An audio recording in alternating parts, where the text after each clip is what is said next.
For today's recipe, you will be making a really tasty Sri Lankan chicken curry. To make the chicken curry, here are the ingredients you will need. 700 grams of skinless bone-in chicken parts. If you are using legs, then make sure to make deep cuts for the tamarind to do its work. 1 tablespoon of tamarind juice. If you are using tamarind pods, then make sure that you soak these in half a cup of water. If you are using tamarind pulp, then 1 tablespoon of it directly onto the chicken parts would do. Half a teaspoon of turmeric powder, 1 tablespoon of chilli powder. Add half a teaspoon to 1 tablespoon more for a spicier chicken curry. 1 tablespoon of cumin powder, 2 tablespoons of coriander powder. Now, if you have difficulty getting these powders separately, then go for a really good Sri Lankan curry powder and add 3 tablespoons instead of cumin and coriander powder. Salt to season. This depends on your salt intake. 2 tablespoons of minced ginger and garlic. 4 tablespoons of oil, and keep 2 or 3 tablespoons extra when you need it.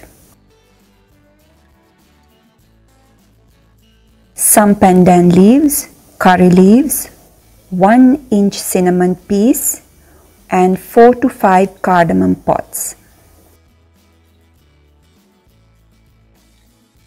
You will also need 2 onions sliced fine, 2 medium-sized tomatoes cut into thin wedges, and 2 green chilies.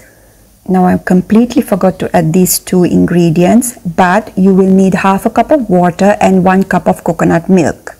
Now that you have all the ingredients to make the chicken curry, here's how you make it. Place the chicken parts in a bowl.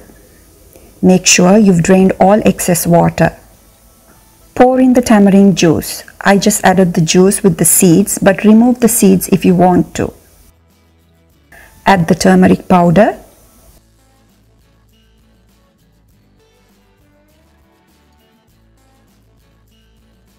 Chili powder, more or less as you need.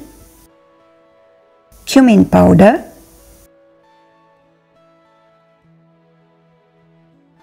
Coriander powder.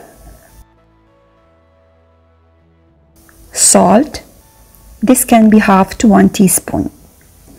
Now that you have all the marinating ingredients in the bowl with the chicken, use a wooden spoon to combine. If you are sensitive to chili powder or want to avoid staining your nails, then use a disposable glove to combine. Let the chicken parts marinate for 30 minutes. If you are marinating the chicken more than 30 minutes, please do refrigerate it. Now let's cook the chicken curry. Place a large pan or wok on low fire. Pour in the oil. Add the curry leaves, pandan leaves, cardamom pods, cinnamon. Let them cook for 10 to 15 seconds.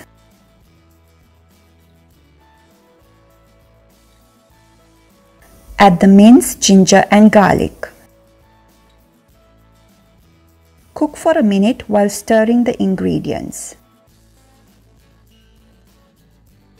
Add green chilies, followed by onions. Increase heat to low-medium and cook for 3 minutes or until the onions turn soft.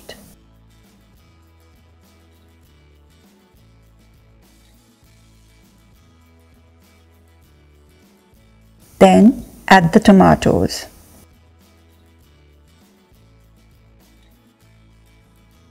Break the tomato down as you stir the ingredients in the wok.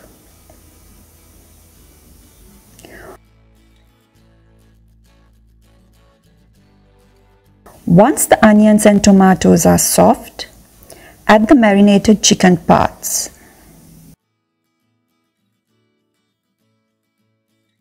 Make sure that you don't wash the bowl that you marinated the chicken in. I'll let you know what to do with it later.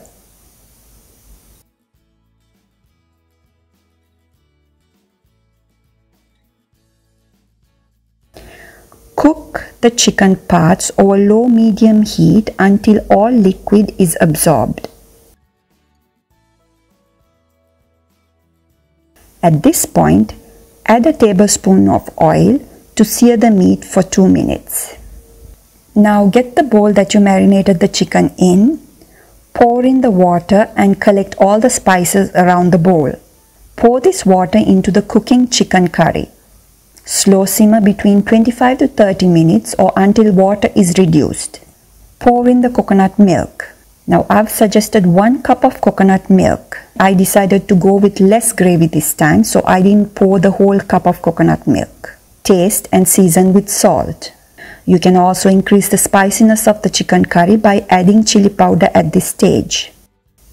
But make sure to add the chili powder into the gravy. This makes it easier to combine. Reduce heat to low and cook for another 5 to 7 minutes. And you have your Sri Lankan chicken curry ready to be served. Thank you for watching. I hope you learned something new making this dish. You can find the written and printable recipe on my blog islandsmile.org. I'll leave a link to it on the description below. And if you found this recipe useful, please do share, like and subscribe to the channel.